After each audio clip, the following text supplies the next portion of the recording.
How you doing, my friend? Peace, my brother. We know that you've definitely earned a staple with this show here, and of course George Eichhorn, the other part of our dynamic duo.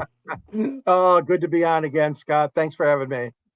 Has some good topics to get to, folks. So without further delay, but before I do that, just give everybody an idea what we're going to talk about. Talk about the Miami Marlins. Yes, they're in the news again, and they made a big trade over the weekend. We're going to talk about the Oakland A's, our favorite team. My goodness. And we're going to talk a little bit of Max Scherzer and Kevin Cash. And then, of course, George and Mark will be entitled to their parting shots if indeed they have a few as well. I'm going to go silent on that and let them do my talking for me. With that said, okay, let's get to it. Marlins president Peter Bendix goes on record that the team is unlikely going to make the playoffs. The Marlins currently sit at 10-26. The result, Luis Arias was traded for 4 prospects and cash considerations. Those prospects include outfielder Dylan Head, who's 19 years of age, outfielder Jacob Marcy, who's 23, Japanese reliever Wook Suk Go, and then first baseman Nathan Mortarella. Well, selling in May. Okay, now bear in mind, Arias, his first night with the Padres, got in the Padres record book is what they ended up doing, as he ended up hitting 4 hits his first night. So, all right, Mark, we're going to start with you this time. Do you think that Peter Bendix pulled the plug too prematurely? He seems to think that he got the best return on investment doing it early, and only he would know. But what do you think? I think it's a little early. I agree. We're about a quarter of the way, roughly a quarter of the way through the season, and unless you're willing to throw in the towel and just start a rebuild right now for next season, it's a little too early. You don't know how things are going to play out in June. You just don't. You basically have the whole month of May to go yet as well. So you've got May, June, and part of July with the All-Star, leading up to the All-Star game. We're around the halfway there. I don't know. I just think that if he knew he was going to do that, if he knew he was going to pull the plug like that this early, he should have an alternative plan to move other guys to. All right. Well, bear in mind, as he can. Well, bear in mind too that the Marlins are giving cash consideration to the Padres, so they're only going to be on the hook, I think, for the minimum. The Padres will be on the hook. Let's go to the chat room real quickly. What's going on, Josh Odor? Always love having this guy on, and of course, no surprise being his playoff hockey is I am dialed in onto the Panthers and won't be on here too long tonight. But Joshua, if you do stay on, I'll be more than happy to go ahead and put your Panthers updates here as well, and we can inform everybody. So please keep that in mind. Josh, a great friend of the show.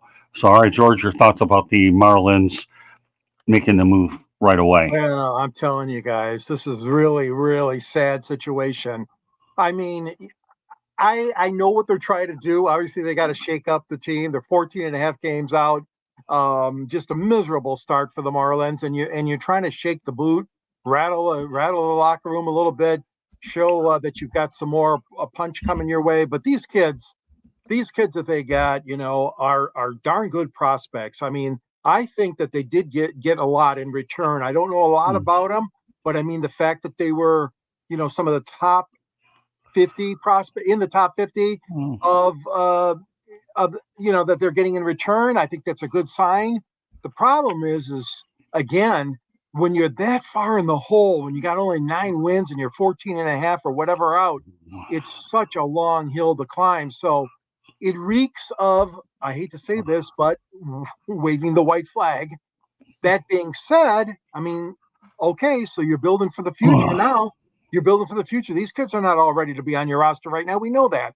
So it's going to take a little bit of time. It's really sad, I mean, it all started back when Kim was let go as general manager, and things have kind of spun out of control since then. I know that's another story on the Marlins, but right now, Scott, I would say, it was a little bit early, too early for my take on this.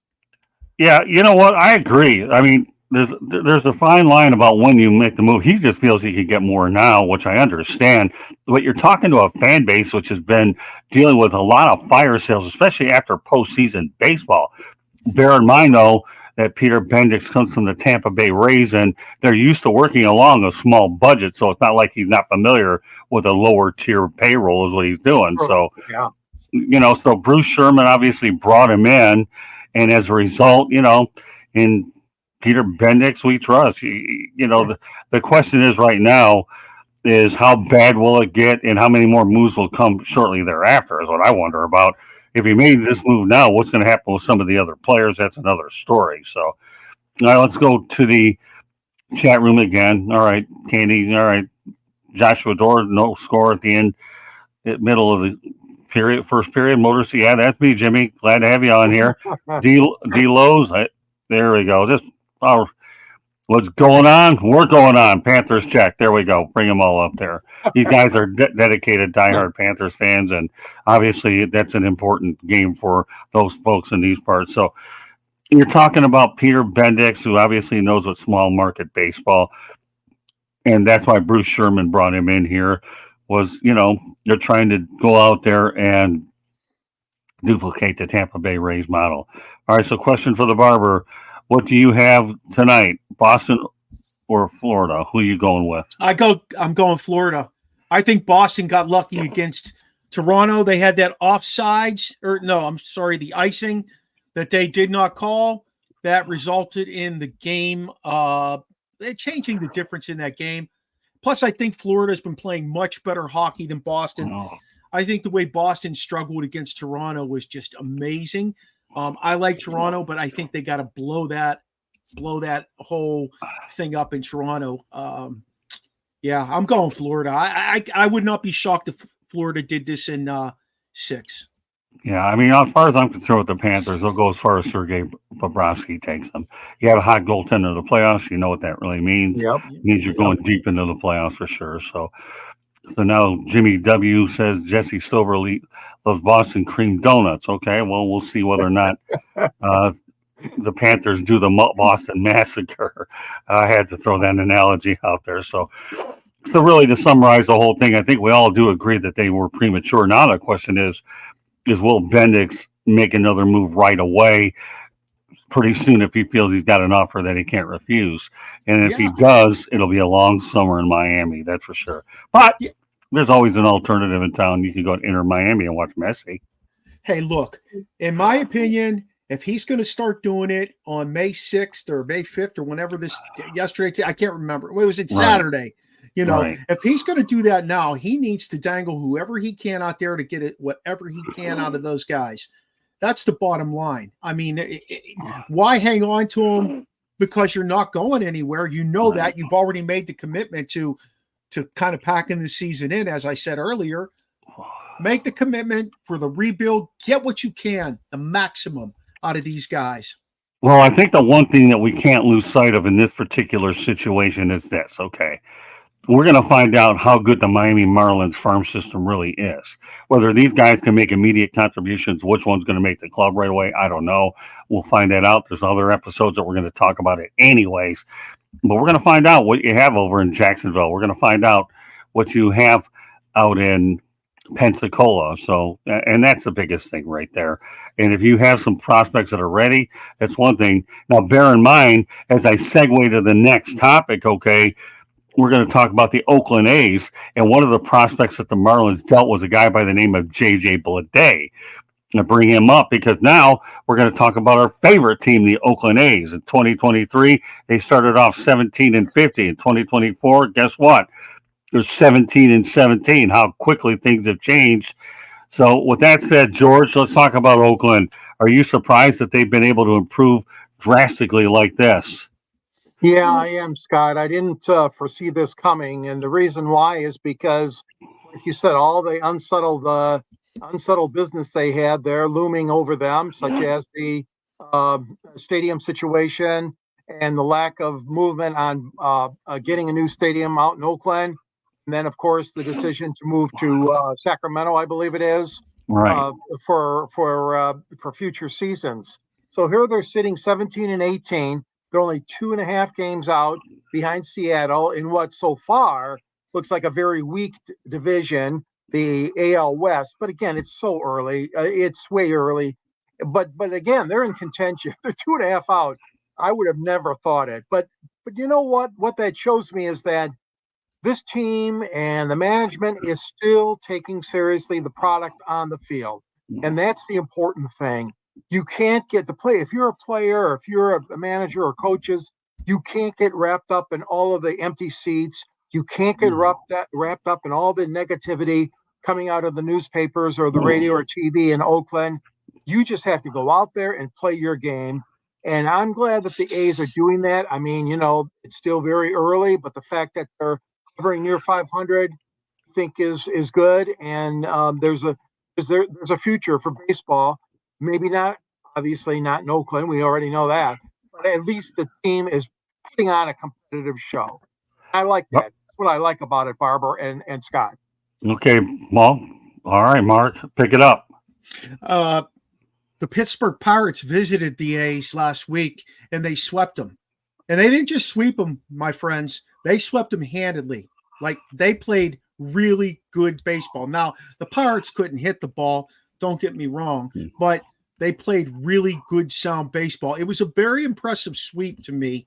Again, it's the Pirates. I get it. Although the Pirates are won 3 of the last 4 since then.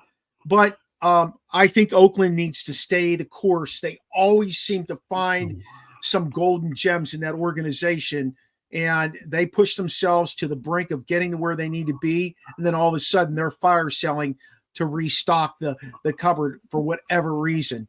I do think that division, like you said, George, weak division with the Angels and Seattle, weak division. I think they could be very, very competitive in that division. All right, back to the chat room, Candy. Okay, Rocket Scientist has a question for the barber. What's your favorite type of donut? My favorite donut would be chocolate frosted with vanilla cream. No doubt about it. Rocket Scientist, you're making me hungry. Really? Seriously? Okay, but we have to put it up anyways. All right. All right, so let's go ahead. And the other question here is, all right, we got the merch store. I think that Candy mentioned it. Not yet, but real soon, but we will let you know. All right, now back to Rocket Scientist 95. All right, I'm going to spend my whole paycheck on merch when it goes live. Very good. And we're looking forward to getting it out there. All right, and Joshua Dore will give you your dog check for the night. Dog check, okay. All right, question for the barber. How many haircuts today? You know that's going to be a weekly question when you're coming on here. Hey, man, under 5 today. Money was tight for these people. It's not a pay week. All right, now, as far as my perspective on the whole thing, I've been predicting all along they were going to Sacramento. Guess what the A's get to do?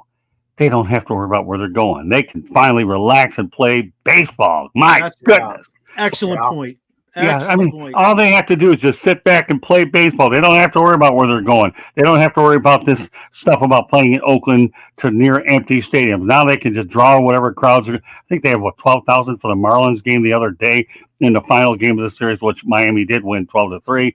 And bear in mind, Oakland did pull out a 20-4 win the day after. Okay, Arias was traded, and everybody's, oh goodness, my gosh. Yeah. So, it's just one of those things where now the A's can sit back, relax, play baseball, ride out the rest of the year, and whoever shows up, shows up. Otherwise, get ready for Sacramento for a few years and then ultimately Vegas. So there's nothing wrong with relaxing and playing baseball, because when you do that, then you play loose baseball and you don't think about none of the distractions. And I'm glad a lot of that was solved earlier in the year. Couple topics I want to get to. Unless Mark, you want to add something to that? Scott, I did want to add something to that. Here's the irony behind that. You've got the Arizona Coyotes. I know I'm using a hockey reference here, guys. So I don't care. It's okay. You got the Arizona Coyotes. They're moving to Salt Lake City, and you have guys jumping off board. I'm not going to Salt Lake City. They lost 1 or 2 guys already. With these guys in Oakland, they can be comfortable making that move to Sacramento, still nil their homes for the most part. And you're right. They can go ahead and play baseball and not have to worry about uprooting and moving and doing things like that. Where those guys in Arizona, they're like, I'm not going to do that. I mean, I've taken the ride from Oakland to Sacramento. You only took like 90 minutes at the most, depending on traffic, so it's not that far away. No. I remember covering a Sacramento Kings game and then a Warriors game and on the same trip, so it wasn't that big of a deal. Then you ultimately wind up where you're going to go out to Lake Tahoe, is where I was at, so it wasn't a big deal. So, I'm happy that they can relax. As far as the Coyotes situation, I've known for many years that was a train wreck from the minute they went there. So, and and George and I know that that story's been Yeah, told we 9 sure million do. times We over. sure do. All right, our main topic for the night, and I know we're going to have a lot of, I'm sure we'll have a lot of people sound off on this one, is Max Scherzer says we need to rank the umpires, let the electronic strike zone rank the umpires. We need to have a conversation about the bottom. Let's call it 10%, whatever you want to declare the bottom is, and talk about relegating those umpires to the minor leagues. All right. I'm glad this topic has come up. George, what are your thoughts about it? I know we don't talk about the umpires a lot, but this one's a great one tonight. Well, I got news for Max Scherzer. The umpires are rated. They're rated every single day, every single game that they work, and so are the other officials in the top 4 major league sports. Make that 5 with soccer. I'm not trying to say he's off target, but I will say this. There has been a lot of change. There are a lot of guys that have left in the last several years. You guys know this. A lot of the veterans walked out.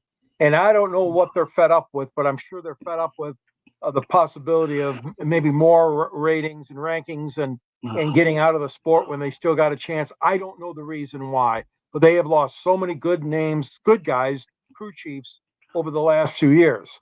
Now, the 2 guys that everybody likes to complain about are obviously CB Buckner and Angel Hernandez. Right. Those are the 2 guys that I think, crawl under the skin of major league players, coaches, and managers, because unfortunately we still see mistakes, we still see errors, and there are other umpires obviously that have bad days or whatever you want to call it, but those 2 guys, I got to scratch my head on that.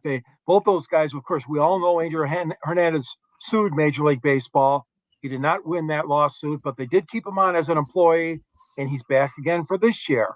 He's one of the most senior tenured umpires out there.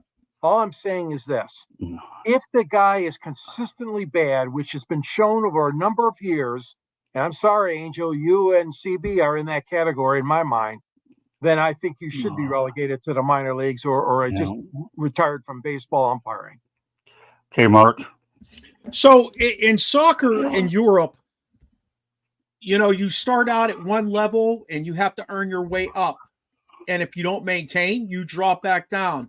It should be much the same as that in the sports and with officiating. You see the same thing in football. You see the same thing in hockey. George just dropped a couple of names. Angel Hernandez, probably the most famous of all of them.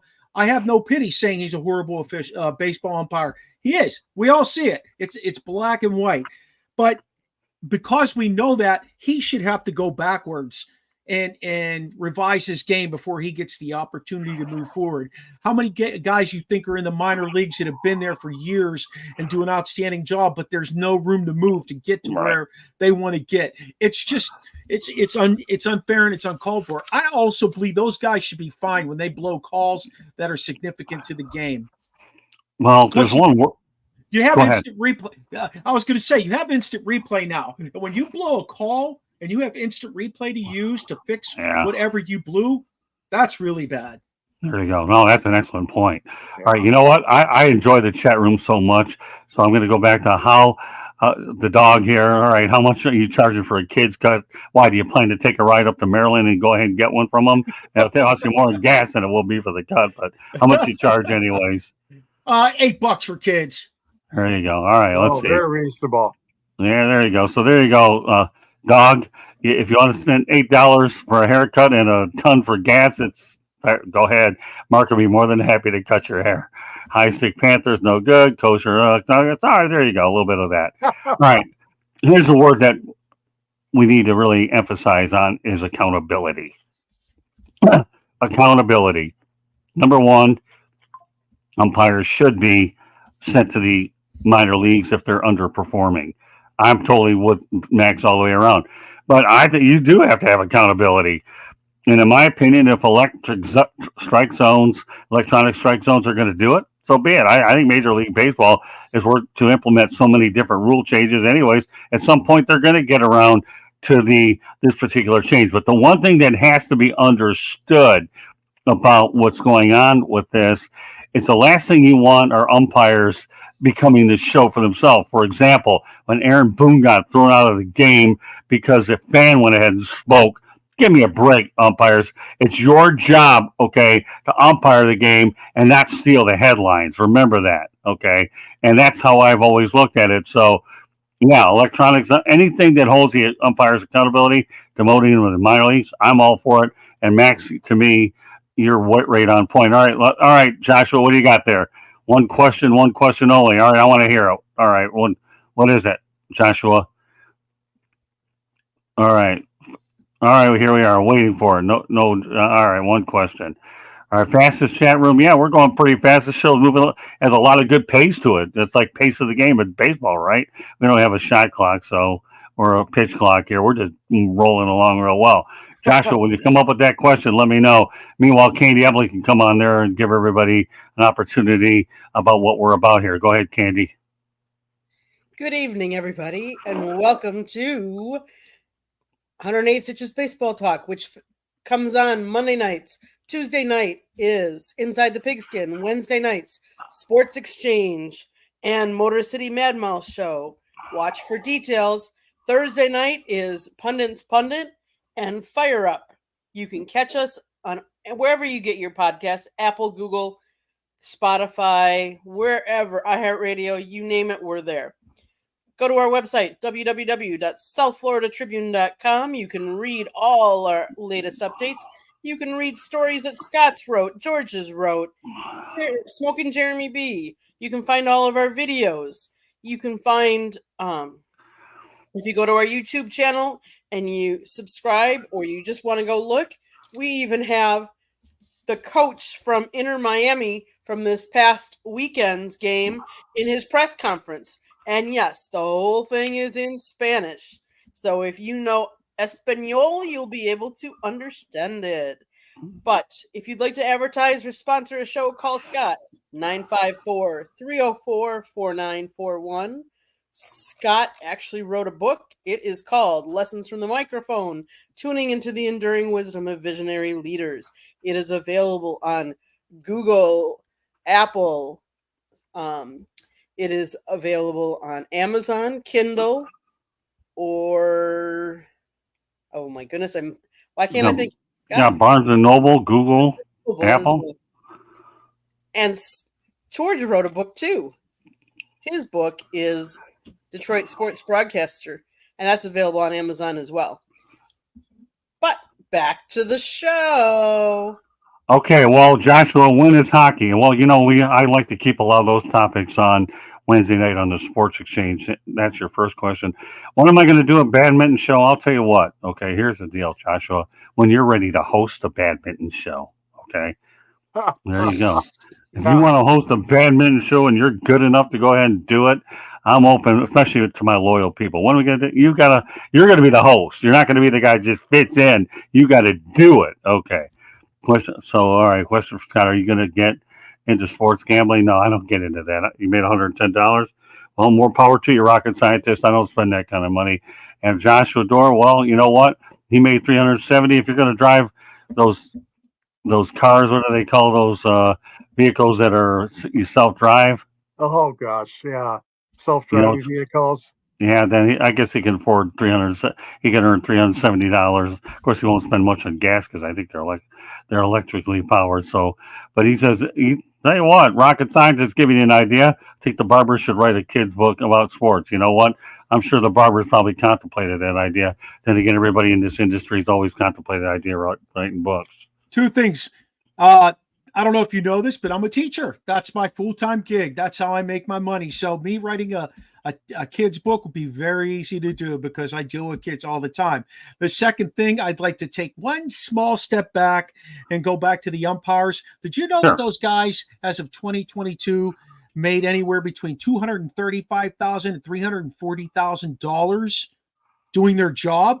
Shit, I don't make that in 2 years, fellas. That's insane. Yeah, that's a lot of money. Yeah, that's a lot of money, but it's not a lot, Mark, when you look at the salaries of all the baseball players, which is outrageous in and of itself. I understand. I understand. Yeah. And like you guys said, Scott, you nailed it, man. That one word, accountability. Accountability. Right. Well, that's what it comes down to is accountability. If they have to be sent to the minor league, so be it. I mean, players are sent there all the time, and a lot of times managers go through the minor leagues to get to the major leagues. I've seen it time and time again. So Yeah. so I'm definitely on board with what Max has to say. Electronic strike zone, they're trying to do a lot of different things to get the games right. And I'm going to drip back to a point that you ended up making, Mark, and that's this, okay? That when you look at the fact that they have instant replay, whether they're going to go, I don't think they'll do instant replay to overturn calls. That's taking it to a certain extreme. But it's all a checks and balance system. Everybody has to go out there and do it. And you don't want these calls occurring at the wrong spots. These guys play too many games. All right, so here, Joshua Dorbing, as Mark is a teacher, he should host the professor and the pupil. Yeah, that's a good one. You never know. I might keep you in mind for that. So everybody's versatile around this joint. Now, the last topic I want to get to tonight talks about Cash, but this time it's Kevin Cash. He's 46 years of age. He's the all-time winningest manager in Tampa Bay Rays history, passing Joe Maddon with 755. Anybody want to be synonymous with 755? It's Hank Aaron, but in this case, it's Kevin Cash. Mark, I mean, to be able to win 755 games in Tampa Bay with a team that's on a shoestring and that focuses on development is unbelievable. What are your takes about Kevin Cash? I think that he does an outstanding job managing the talent that they give him to work with. He's got a great cast of guys that he works with around him to help coach these guys up. But I also feel like they bring in people that meet their needs in their system in terms of players and in terms of coaches. The only way it can work when you have, like you said, a shoestring contract, you're just not paying anybody per se, is great development the whole way through the system. And to keep it going consistently, that's where the bottom line has got to be. You've got to have the right people who are developing the guys so that they can get to the major leagues and prove that they were developed the right way. Yeah, I mean, I'm amazed what Cash has done behind Maddon. Everybody thought that when Joe Maddon left, that the Tampa Bay Rays was going to sink back to where they were, but no. Kevin Cash has done a great job. A younger manager relating to today's players. You want to talk about a home run hire to follow another manager. Kevin Cash was exactly that home run hire. I don't care about the fact that you may say, not you, Mark, per se, but that he pulls pitchers prematurely. Well, he has to. This team's on a budget right there where you can't afford to keep going through 9 million different players anyhow. And he's figured out the analytical part is what he's done to be able to accommodate them. So I have no problem with the way he manages and how he takes his players out when he feels he has to do. The record speaks for itself. All right, George, you close out the topic since I did that. And now we'll go with parting shots to end the night. Go ahead, George. Yeah, tonight is not one of their best standings-wise. I mean, we're talking about Cash tonight. He's 17 and 18, but come on, it's a long season. I have to echo your sentiments, guys. I have such admiration for Kevin Cash, his ability to work with the ball players, no matter if they're young or old, and his coaching staff. Like you said, he coaches people up. His staff is really good. It's a shame that they don't support him, and that's a whole nother story. And Scott's been there. You know that whole story with Tampa St. Pete's and the location of that crazy dome stadium and all that crap. He's put up with all of that. He's continued to maintain a consistently winning ball club that's in the playoff hunt year after year after year without spending all that money like the Yankees and the Dodgers and the Cubs and the Nationals all do. But listen, this guy is, to me, he's a modern genius, a modern Connie Mack to me. I really do. This guy is a surefire Hall of Famer. I'll tell you what, like you said, if he's on a shoestring budget, it doesn't show, because what he does is he's got excellent coaches and excellent teaching moments for these players. And I can't say enough about him. And it is, in a way, it is to be ashamed that he's in a city that doesn't support his team. But see, that's because he puts his life and he loves that part of Florida. I'm sure his family loves living there. And I mean, he doesn't want to have to go, manage the Yankees or manage the Cubs or manage the Dodgers. Right now, he's very happy where he's at. They are always in contention, and hats off. I'm glad you brought him up tonight, Scott, because and like the barber said, this guy's first class all the way. I mean, think about it for a second. The guy got 755 wins, and he's only 46 years of age. If he continues to manage for a long period of time, there's a guy that in no time could be moving up that wins ladder to a point where he'll be passing some elite company. I mean, what Sparky Anderson is one of them. I'm sure we can name a lot of different guys. You know, Sparky Anderson is one guy. Tony La Russa. The list goes on and on. Cleveland. I mean, there's been guys that have. It's But 755 wins at age 46, and we're early in the year. He's going to be over the 800, 820 mark by the end of 2024 at the rate he's going. This is early in the season, folks, is what it is. And Kevin Cash, to me, they still haven't put the shovels in the ground in St. Petersburg. I'm still trying to figure out how this thing is going to play out, although it should have gone to St. Hillsborough County and Tampa, but that'll be for another time anyways. But I'm still trying to figure out what's going on out there after all this hype that was bannered around it being next to the old stadium. I don't know. But I'll tell you what, I will acknowledge Kevin Cash all day long, that he's made a lot out of nothing there. And to me, he's just truly unbelievable.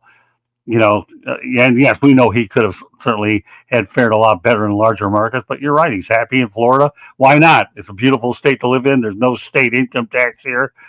And I don't think he's worried about job security because he knows his ownership and general manager realize that this guy here has done a marvelous job and he's keeping us competitive.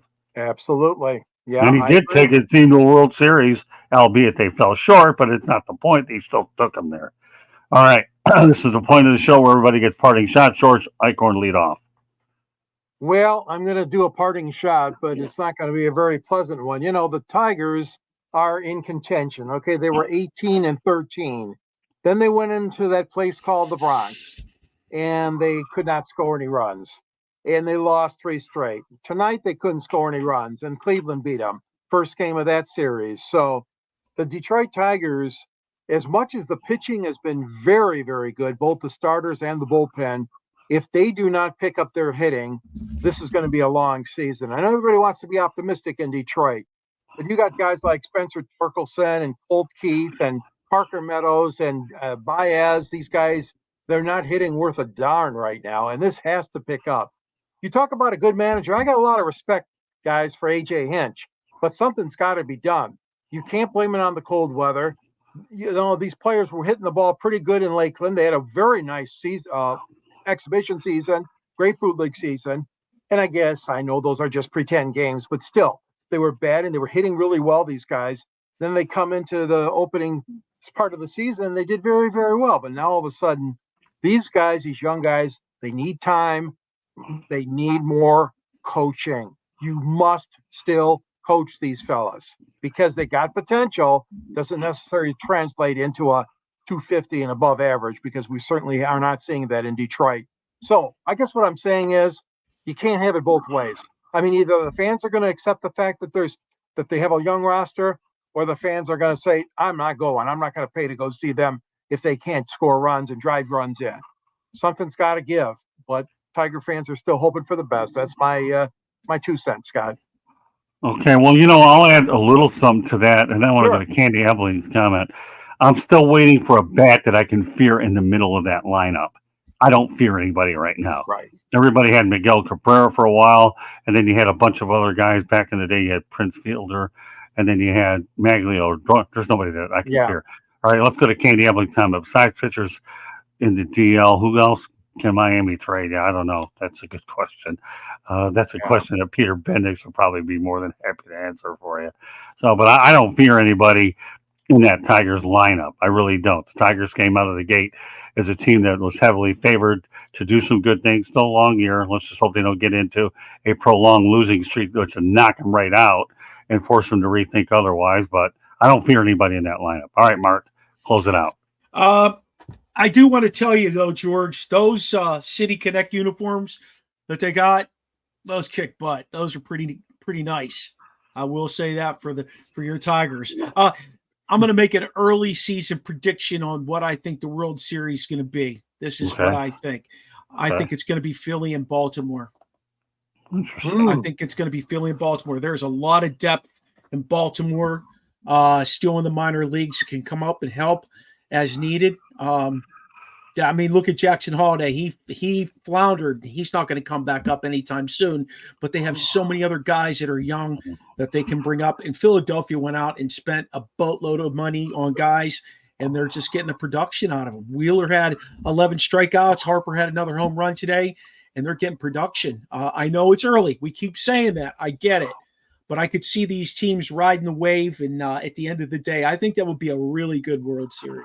Well, number one, Baltimore is under new ownership, so they don't have to worry about the team going anywhere. So that'll certainly, you talk about the common theme in this whole broadcast tonight. Number one, okay, all Oakland has to do is relax and play baseball. All the Baltimore Orioles have to do is relax and play baseball because ownership is in capable hands. Not that the Angelos didn't do that great of a job, because they did win a little bit under them. But now you have a new ownership where they can relax and just play ball. Of course, Cal Ripken Jr. is on that ownership team as well, so they can relax. So pretty hard to go against what your logic is there, Mark. As far as Philadelphia Phillies, any team that has Bryce Harper in it, you never rule them out. I don't care. Bryce Harper is one of the few players that can play in any era. I don't care what anybody says.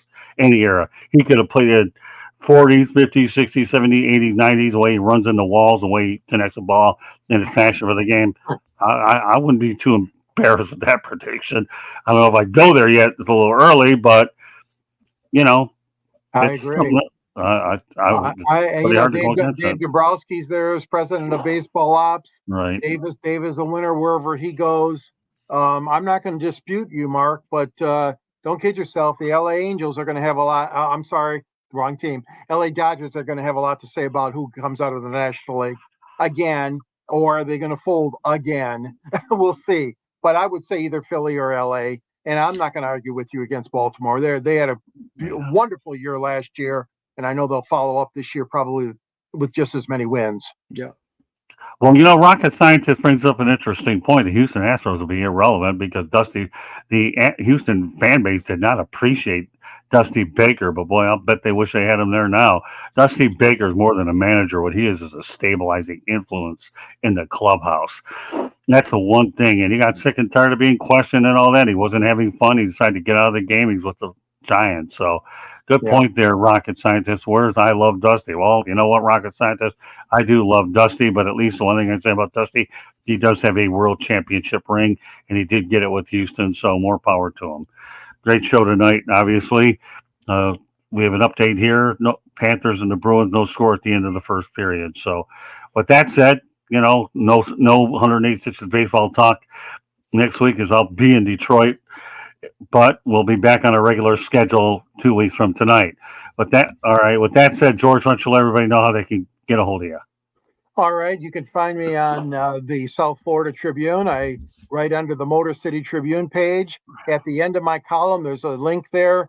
And thanks for putting my book up there. Scott's in my book. And I was happy to write obviously honored to write the foreword for his book. And my book is about Detroit sports broadcasting and Michigan broadcast history. You can reach me at gicorn@yahoo.com and on LinkedIn at George Icorn. You can also find me on Twitter at X, whatever they call that thing. It's Sand G Sports 99. And of course, you can find me on 108 Stitches and Sports Exchange on this wonderful South Florida Tribune network. Good being part. Thank you. All right, Mark, by the way, we appreciate all your help on social media too as well. If there's anybody that's more dedicated to getting it around than you're definitely one of them. We appreciate that. With that said, you can go ahead and let everybody know how they can get a hold of you and what you was doing. Oh, okay. We'll be on. We'll be releasing tomorrow's episode. It's a little early, so we're going to do a tape delay tomorrow. We're going to be talking about basically the mishmash in sports that's going on, but it's going to be embedded with a lot of controversial stuff. We're going to talk about the fight and that happened last weekend, and I don't want to ruin it. I'm going to give you a tease right there, but we have a lot of stuff going on. With that, we have some really cool guests coming up too on the show. We're Original Sports Podcast with Mark Maraday. You can find us on Twitter. You can find us on Facebook. You can find us everywhere. We're on Roku on Tuesday nights from 9 to 10. We're always looking for your input, for show ideas, and we're always looking for fun guests to bring on. All right, Candy, take us the rest of the way.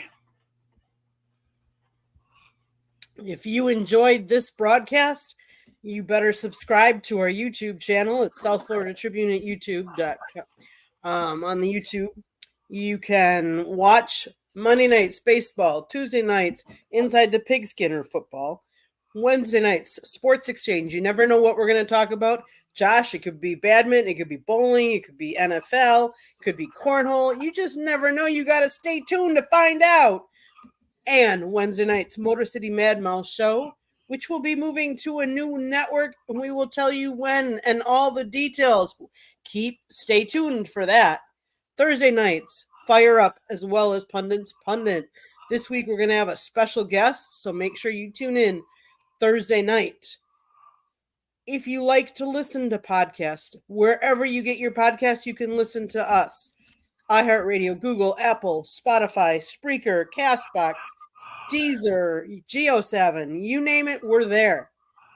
Go to our website, please, www.southfloridatribune.com. You'll see Scott's writing, George writing, Smoking Jeremy B. You'll actually see pictures that I've taken of numerous sporting events. And we get updates from many of the different colleges, sports teams, as well as some of the professional sports teams down here in South Florida, as well as in Detroit. If you would love to sponsor our show or advertise, we'd love to talk to you. Call Scott, 954-304-4941. And I know I don't talk as fast as Scott, but if I talk too fast for you, just rewind and play it back. Everything is scrolling on the bottom of the screen there. But there is a book out there that Scott wrote. It talks about how the media industry has changed over his 40-plus years in the industry. It's called Lessons from the Microphone, Tuning into the Enduring Wisdom of Visionary Leaders. It's available on Amazon, Kindle, Barnes & Noble, Apple, and Google Books as well. Get your copy today. Back to you, Scott. All right, thank you very much, Candy. Also, you can find us on Twitter at Tribune South, and if you want to look for me on LinkedIn, Scott Morgan Roth, you can find me there as well. And you'll find a lot of us on Facebook. I want to thank everybody for their participation in the chat room. They know who they are. Rocket scientist Joshua Dorr were certainly the most. Yeah, they were very active for sure. But we appreciate everybody that comes from Joshua's group here. These guys are really candid people, and we enjoy them and everybody else that participates on the various platforms that we go out there and put the shows on. So meanwhile, that concludes this edition of 108 Stitches Baseball Talk. So once again, 2 weeks from today, we'll be back in the same time, same place. So on behalf of George Eichhorn and Mark the Barber Meriday, my name is Scott Morgan Roth, the Motor City Mad Mouth, and Jonathan Hydock. Shout out to you as well for getting in there at the buzzer. Okay, so on behalf of my great crew here, we want to thank you very much for joining us tonight, and we will catch you the next time. Tomorrow night, we have Inside the Pigskin. So that show should start around 8 or 8:30 Eastern time. We'll keep you posted. So meanwhile, have a great night, everybody, and we'll catch you on the next episode. Enjoy the rest of your Monday night. Good night now.